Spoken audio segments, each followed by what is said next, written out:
आप सबने विषम परिस्थिति में कांग्रेस को गायब देखा है। कोविड की जब चुनौती आई तब गांधी खानदान का एक भी व्यक्ति अमेठी में नजर नहीं आया था।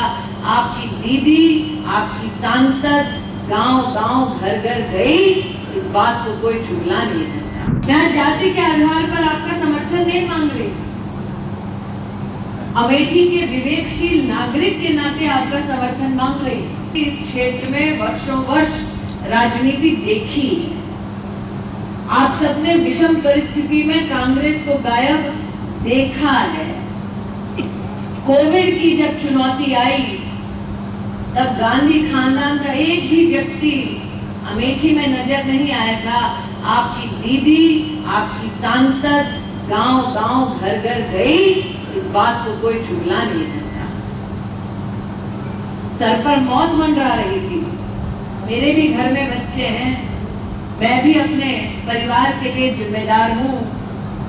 मेरे घर में पति, सास, माँ, बहन, देवर, ननद, सबने कहा लोग घर पर बैठे हैं और तुम सड़कों पे घूम रही हो अमेठी में। मैंने कहा कि जब मुसीबत आती है तो घर की माँ, बहू, बेटी, बहन भी सबसे पहले परिवार का कवच बन जाती है।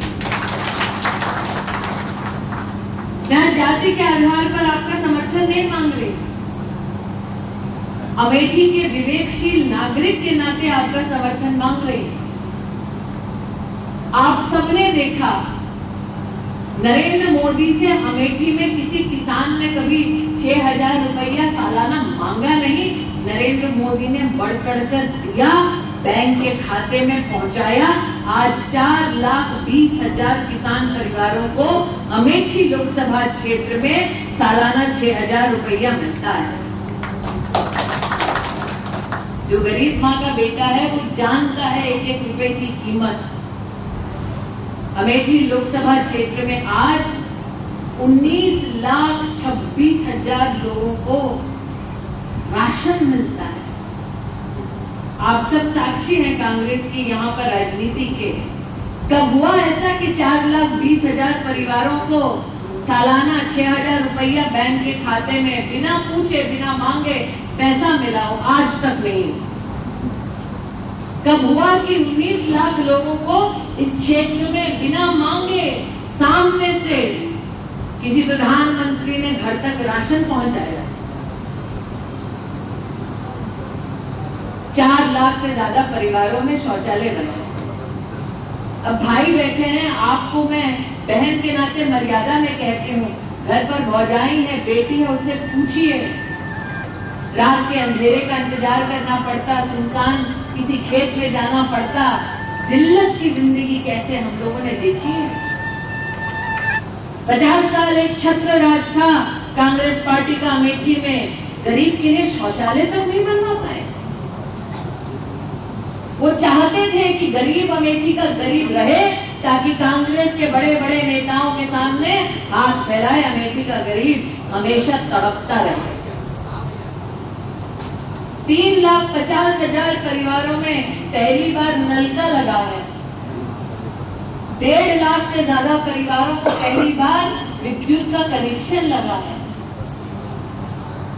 ये छीनते थे तो विदेश के किसी अस्पताल में चले जाते थे, जहां पर मेडिकल कॉलेज तक नहीं बनाते। अब भी जब जाति के आधार पर कांग्रेस पार्टी राजनीति करती है और नरेंद्र मोदी पर आरोप लगाती है, तो मुझे दुख इस बात का होता है कि गरीब माँ के घर में जन्मे पिछड़े समाज के एक व्यक्ति ने संघर्ष के साथ भारत में प्रधानमंत्री के पद तक पहुंचकर सेवक की भांति सबकी सेवा की, और आज कांग्रेस पार्टी पिछड़े समाज के उसी बेटे को लांछित करने का दुस्साहस करती है। अमेठी के लोग इस बात के स्वयं गवाह हैं कि जब केंद्र में कांग्रेस के पास सत्ता थी तब उन्होंने उत्तर प्रदेश के कद्दावर नेता मुलायम सिंह यादव जी का क्या हाल किया था। आज आप सब अपनी सांसद, अपनी दीदी के घर आए हैं, दिल पर हाथ रखकर कहिए क्या कभी आप राहुल गांधी के घर जा पाए, बैठकर जलपान कर पाए? कभी नहीं कर पाए। मुझे आज भी याद है वो खबर कि कांग्रेस पार्टी में जश्न मनाया जा रहा था, भोज था बड़ा, मुलायम सिंह यादव को बैठने की जगह तक नहीं मिली। ये इस्तेमाल करते थे समाजवादी पार्टी का चुनाव में, अकेले अपने दम पर कांग्रेस पार्टी चुनाव तक नहीं लड़ सकती, जिसके सहारे चुनाव लड़ती उसका भी सम्मान नहीं करती। इसलिए आज मैं सार्वजनिक रूप से नरेंद्र मोदी जी को एक विशेष आभार अर्पण करती हूं। नरेंद्र मोदी ने हमेशा कहा सबका साथ, सबका विकास, सबका सम्मान। कांग्रेस पार्टी वर्षों वर्ष केंद्र में सत्ता में रही, लेकिन जब मोदी प्रधानमंत्री बने तब मुलायम सिंह यादव को पद्म पुरस्कार मिला, उससे पहले कभी नहीं मिला। कुछ लोगों ने कहा अरे आप तो प्रतिद्वंदी हैं, आप कैसे मुलायम सिंह जी को सम्मान दिलवा सकते हैं? नरेंद्र मोदी ने ये कहा कि जो राष्ट्र के उत्थान के लिए काम करे, चाहे उसकी पार्टी कोई भी क्यों ना हो, वो सम्मान का अधिकारी है। में इतना विलंब करे, और कांग्रेस पार्टी का ये विलंब इस बात का संकेत है कि अब कांग्रेस पार्टी भी जानती है कि अमेठी इस बार पुनः कमल का फूल खिलाने का निर्णय ले चुकी है। और उसके पीछे कारण ये है कि अगर कांग्रेस पार्टी के 50 साल और विशेषतः 15 साल राहुल गांधी के देखें, बनाम भारतीय जनता पार्टी के सांसद के 5 साल के काम को देखें, तो जमीन आसमान का फर्क वहीं पता चल जाएगा। मैं आभारी हूं गिरीश जी ने मुझे इतना सम्मान दिया अपने भाषण में।